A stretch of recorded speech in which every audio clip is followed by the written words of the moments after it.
everyone, welcome to the online learning channel. My name is Brad and I will be assisting you today with English, specifically focusing on the grade 12 curriculum. And for today's purposes, when it comes to English, we're going to be looking at that aspect of English that refers to reading and viewing, specifically looking at the idea of literature. So what I have for you is a PowerPoint slide presentation that I'd just like to share, just so as to guide us along the theme of not only literature itself, but also the aspects that we'll be covering throughout the lesson when it refers to the likes of poetry in particular. So without further ado, let us begin. Okay, so as indicated, we're going to be focusing on literature today, specifically looking at the aspect of poetry when it comes to literature, but this falls under the heading, if you will, of reading and viewing when it comes to English as a subject. So remember, when it comes to this particular section, you'll more than likely face it in your English home language paper number 2. And again, just be aware of the fact that section A is the section of the paper that specifically refers to poetry. Now, when it comes to these particular questions, when it comes to poetry, together with the novel as well as the drama piece, you have to answer 5 questions in total, as we've discussed in previous presentations. And remember, when it comes to the poetry section, there are prescribed poems, but there may, of course, also be an unseen poem, which you would then have to, essentially analyze and understand for yourself when you're actually in the examination venue itself. So the purpose of today is just to guide you along the lines of how it is that you can prepare for the poetry section and what kind of approaches you can take when it comes to answering the questions. Okay, so section B, remember, refers to the novel section, together with section C referring to the dramatic section. So this slide again is just making reference to section B and section C, not necessarily relevant for today's presentation, but it's just a further reminder as to what the requirements are when it comes to section B and section C. So when it comes to taking on the actual exam itself, time management is a pretty important skill that you're going to have to, say, master, if you will. And when it comes to section A, my recommendation is that you spend 40 minutes at least covering this particular section of the paper. So we've covered a couple of poems up until this point in time. For today's purposes, we're going to be focusing on poems number 5 and number 6. Specifically referring to, poems number 4, 5, and 6. 4, 5, and 6, those are the poems we're going to be focusing on today. Section B, again, this is just a list of the various novels that you may come across, and section C, the various dramatic pieces. So without further ado, let's look at a couple of past exam papers and let us now look at the notion of poetry. So now when it comes to this particular section, we're going to be focusing on the prescribed poems that you would have prepared for before entering the examination. Okay, so the first poem is a contextual question, and it is a poem that is entitled When to the Sessions of Sweet Silent Thought. This is by William Shakespeare. So as you probably would have noticed, when it comes to poetry, each poem that you are presented with does have an indication of what lines the particular sentences do refer to. So as you can see, this poem is comprised of 14 lines. So when it comes to the actual poem itself, it goes as follows. When to the sessions of sweet silent thought, I summon up remembrance of things past. I sigh the lack of many a thing I sought, and with old woes, new wail my dear time's waste. Then can I drown an eye unused to flow, for precious friends hid in death's dateless night, and weep afresh love's long since cancelled woe, and moan the expense of many a vanished sight. Then can I grieve at grievances foregone, and heavily from woe to woe tell the sad account of for bemoaned moan, which I knew pay as if not paid before. But if the while I think on thee, dear friend, all losses are restored and sorrows end. Okay, so certainly Shakespearean in its, register and its tone, and certainly the way that it is created. So now when it comes to a couple of questions, this is what we're going to be focusing on. So now when it comes to line number 3, the question is starting us off with a quote. I sigh the lack of many a thing I sought. Okay, so if we go back to line number 3, we can see that that's indicated there. The question is asking, explain what the word sigh suggests about the reader's state of mind. Okay, so now when it comes to the reader's state of mind, how is it that the word sigh is giving us an indication as to what that could be? So clearly the speaker is quite despondent or depressed, as he has not realized all his ambitions that he has perhaps set out to achieve. He sighs because he regrets all the things he wanted or was meant to do but did not achieve. Okay, so this is clearly a case of a speaker being quite despondent or depressed due to them not achieving everything that they sought out to achieve. So if we go then to line number 6, for precious friends, hidden death's dateless night, what impression of death is created by this description? So the speaker is aware that death is eternal. There is a sense of finality as death denies the speaker access to his friends. The darkness suggested by the word night reinforces the idea that dead leads to emptiness and despair, or death rather leads to emptiness and despair, which is pretty understandable if you just say it out loud. So when it comes to the next question, refer to lines 9 to 12. Then can I not paid before? So now when it comes to the effectiveness of the imagery in these particular lines, what is evident according to you as the student? So the speaker feels that each time he is reminded of his losses, this is a sad account, he feels sad or grieves once again. He uses imagery associated with paying a debt to express the manner in which he deals with his sorrows. So the words as if not paid before suggest that his sad memories continue to trouble him. The pain he experiences at present is as tense as it was originally. So the drawn out vowel sounds in for bemoaned, moan are effective in the sense that they are conveying the heaviness of the grief that still haunts this particular individual. Okay, so the next question, refer to lines 13 to 14, but if the and sorrows end. So these lines depict a change in the speaker's attitude towards his circumstances. So what kind of change could be evident here? Do you agree with this statement? And don't forget to justify your answer in this particular case. So I would agree in the sense that initially the speaker feels quite despondent and depressed and sad when he thinks of all the people he's lost and the opportunities that he's squandered over the years. However, when he thinks of his friend, he feels more hopeful, okay, which is often a sign of good things to come. He is able to put his losses into perspective, as well as realize that he ought to be grateful for and appreciative of his friends, even though he has experienced some pretty troubled times and kind of feels that things haven't exactly gone his way. Okay, so when it comes to the contextual questions versus the essay-like questions, don't forget that you could receive either or in this particular poetry section. So now when it comes to, again, the prescribed poetry, this is an essay-based question that is focusing on a poem entitled A Hard Frost, which is written by Cecil Day Lewis.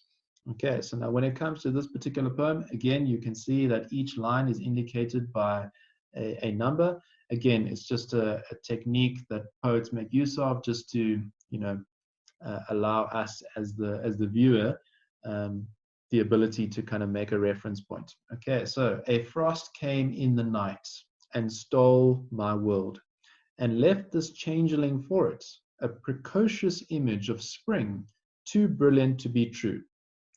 White lilac on the window pane, each grass blade, furred like a catkin, may drift loading the hedge.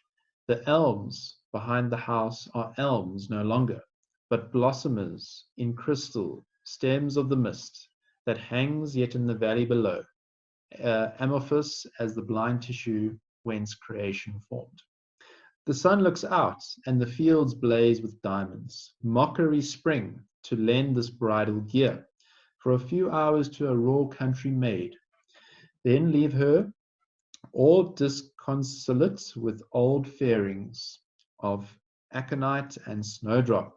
No, not here. Amid this flounce and filigree of death is the real transformation seen in progress, but deeply below where frost, warring the stiff clods, unclenches their grip on the seed and lets our future breathe. Okay, so that is the poem then entitled A Hard Frost.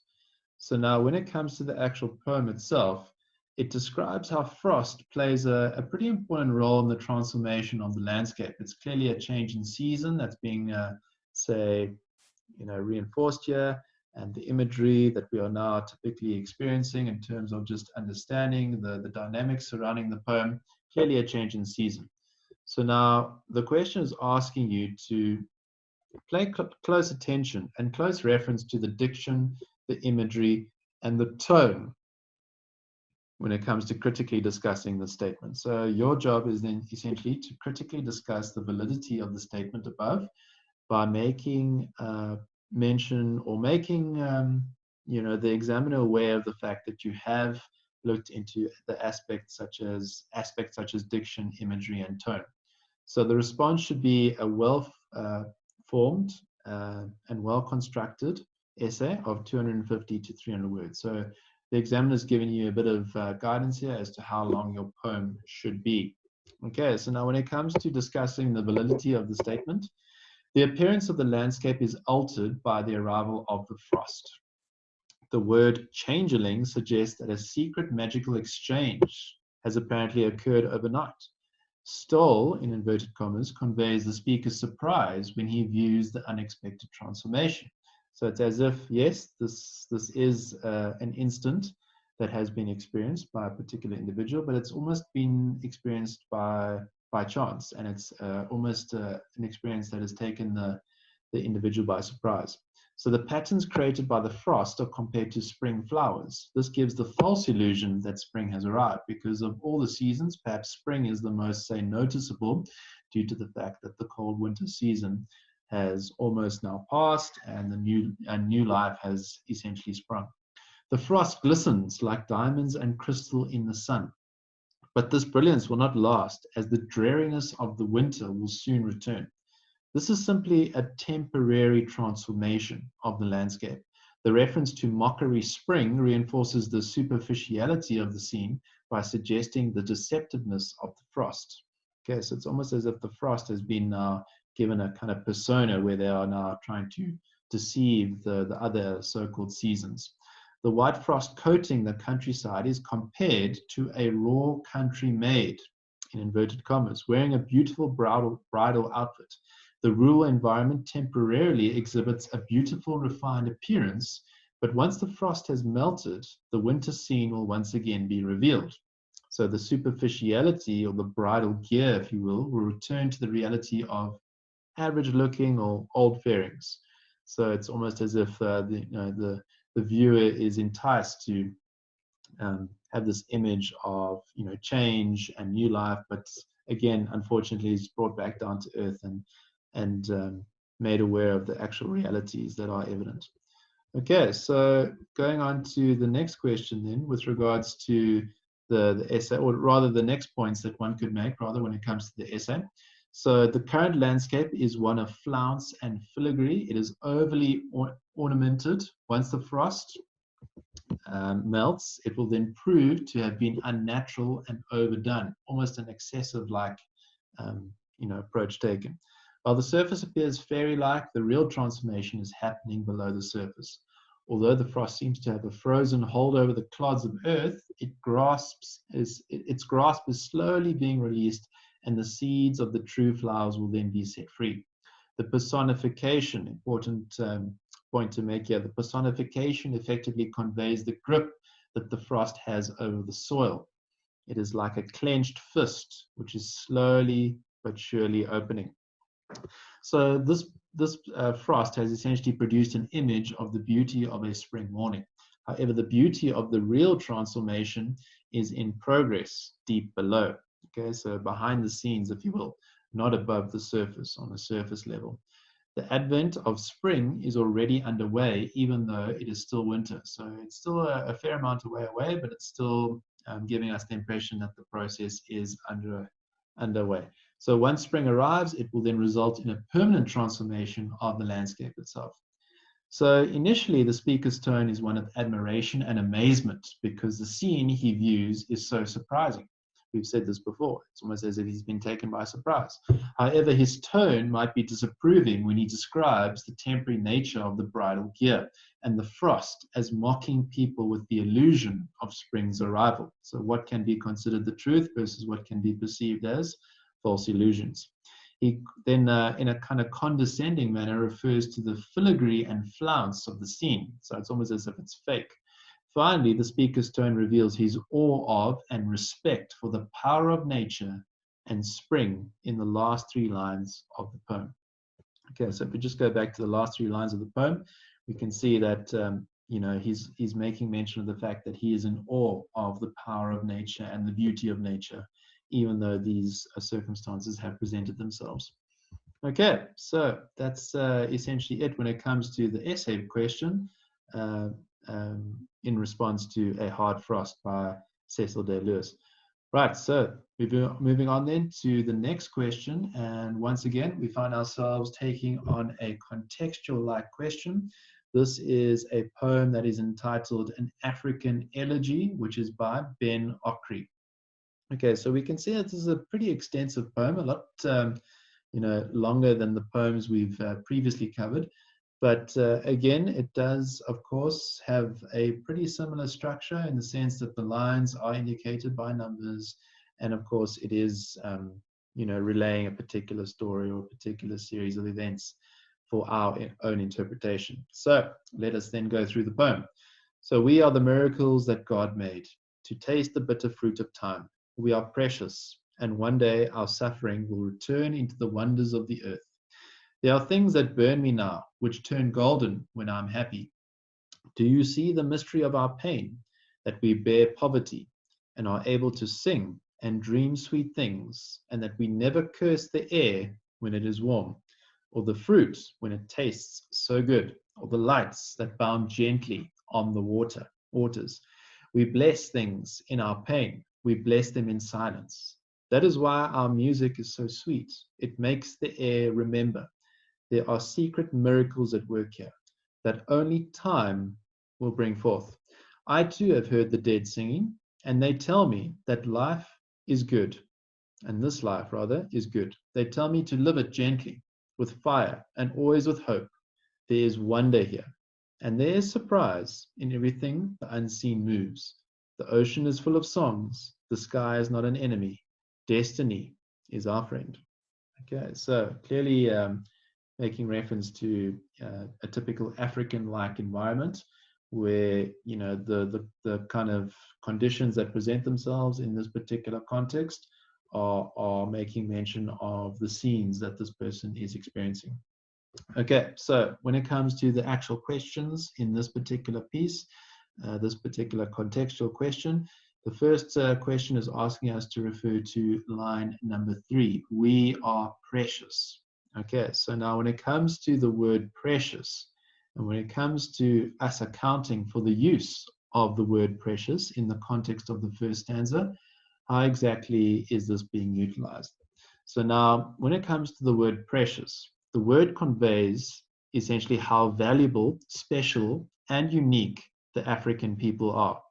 So when it comes to the peoples of Africa, it's no secret that Africans have, for many decades and for a pretty extensive period of time, have endured hardship without any kind of complaint, and often display a pretty impressive, sense of remaining hopeful. So the speaker essentially is praising and motivating the people of Africa to remain optimistic, despite their circumstances wherever they may find themselves. So now, in terms of the marks being awarded, you would be awarded 2 marks if you are able to elaborate on any particular idea or any particular points that are pretty distinctive enough or carry some form of substance when it comes to now just elaborating on how the word precious is being utilized in this context. So the second question is then asking us to suggest a reason for the repetition of the word and throughout the poem. Okay, so if we just go back to the poem, we can see that the word and has been used quite repetitively. Just at first glance, we can see it in line number 4, we can see it in line number 10, 11, again in line number 21, 26. So it's a pretty repetitive word that's being utilized. But the question is, what is the reason behind it? So the word and essentially conveys the never-ending suffering that in this particular context, the African people are experiencing. So one problem is compounded and followed by another. This is according to the author. There's no respite for the people. The repetition also conveys the people's resilience, despite the fact that they are now being faced with this kind of respite and this kind of, this kind of continued and long-lasting suffering, if you will. So they remain optimistic, never become despondent. The word also suggests that when the people are released from their suffering, there will be multiple rewards, and there will be a strong sense of gratitude and relief for many, despite them having gone through those hard times. So again, 2 marks being awarded for any relevant and distinct points that are being mentioned in this particular context when it comes to the use of the word and.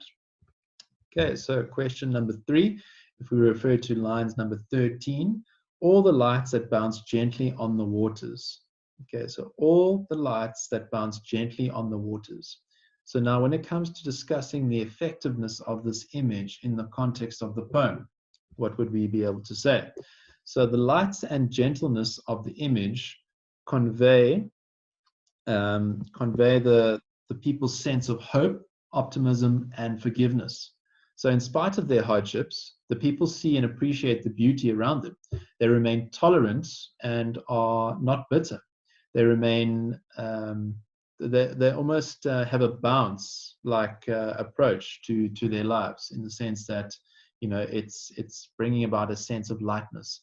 The people are able to set their burdens and suffering aside and appreciate nature and the goodness in their lives. Okay, so looking at the positives. So 3 marks being awarded for any 2 ideas that are well discussed, or any 3 ideas that are essentially elaborated on. Okay, so it's important to just go into as much detail as possible when it comes to elaborating on these points. So if we refer to lines 22 to 24, so this life is good, gently with fire. So critically comment on the contradictory advice that is now given to the speaker by the ancestors. Okay, so a common trait in many African cultures and many African communities, strong relationship with the likes of the ancestors. So how is it that this would be contradictory advice given to the speaker by the ancestors? So the speaker is advised to live life gently. He should be kind, have compassion, show things like sensitivity, understanding. However, he's also urged to live a life with fire. So he should be spirited, he should be passionate, he should never surrender. He should stand up to his opposition and his oppression. So the advice, although uplifting and inspiring, also encourages people to live life to the full, while not allowing their animosities to overpower their humanity. Okay, so their humanity gives them a sense of identity and how it is that the peoples in this particular context conduct themselves in society, and what kind of core values and principles they stand by. Okay, so when it comes to these particular questions, again, it's important just to note that again, we're making constant reference to particular lines throughout the poem. We're also looking at specific words that are used, that are obviously used in the context of the actual poem itself. So what we need to focus on is not just describing words at face value, if you will. So when it comes to the word precious, for instance, in this case, we can't just describe it in a sense that just defines our own understanding of the word precious. We need to place it in the context of the poem. So we always need to just look into the actual context of the poem, try and understand it for ourselves, try and say, make sense of it in terms of what the actual, say, poet is now trying to convey in their message. And again, elaborate to the point where we have covered significant and sufficient details in terms of just answering those questions. So when it comes to, the use of words, single words, or even phrases or sentences, again, it's a case of interpreting them for ourselves to begin with, but then of course placing them in the context of the poem, and just having a sense as to what exactly the speaker is now trying to convey. Okay, so for today, we have covered the poem known as An African Elegy. We've covered the poem which is known as A Hard Frost by Cecil Day Lewis.